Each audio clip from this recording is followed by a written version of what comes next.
শেখ জামালের হয়ে সাকিব আল হাসান সব মিলে ৩ ম্যাচ খেলেছেন চলমান ডিপিএলে। এখন তিনি ইউএসএতে, সামনেই জিম্বাবুয়ে সিরিজ। প্রস্তুতি ক্যাম্পে যেই স্কোয়াড ঘোষণা করেছে বিসিবি, সেখানটায় নাই টাইগারদের সাবেক ক্যাপ্টেন। তবে ক্রিকেট বোর্ডের পক্ষ থেকে তার সাথে যোগাযোগ করা হয়েছে।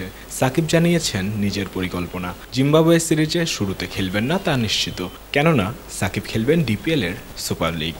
তার সঙ্গে যোগাযোগ করা হয়েছে, যে যোগাযোগের আউটকাম হচ্ছে যে এই মাসের শেষ নাগাদ তিনি বাংলাদেশে আসবেন, এবং বাংলাদেশে আসলে দেয়ার ইজ এ পসিবিলিটি যে ডিপিএলে তিনি একটা দুটো ম্যাচ ওখানে একটা খেলার সুযোগ থাকবে।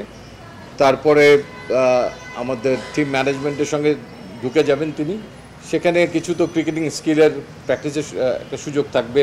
টিম ম্যানেজমেন্ট যেভাবে চায়, তিনি যেভাবে চান। তারপরে ডেফিনেটলি আমরা চাইবো যে টি-20 ম্যাচে, যেহেতু 5টা ম্যাচ আছে, শেষের দিকে তিনি যেন খেলার সুযোগ পান।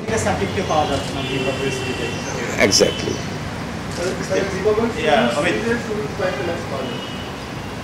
আপনারা তো, আমরা টিমটা 28 তারিখে দিব, তখনই আমার মনে হয় এটা আপনারা ক্লিয়ার হয়ে যেতে পারবেন যে তিনি কয় ম্যাচের জন্য অ্যাভেলেবেল থাকছেন এবং কয়টার জন্য অ্যাভেলেবেল থাকছেন না।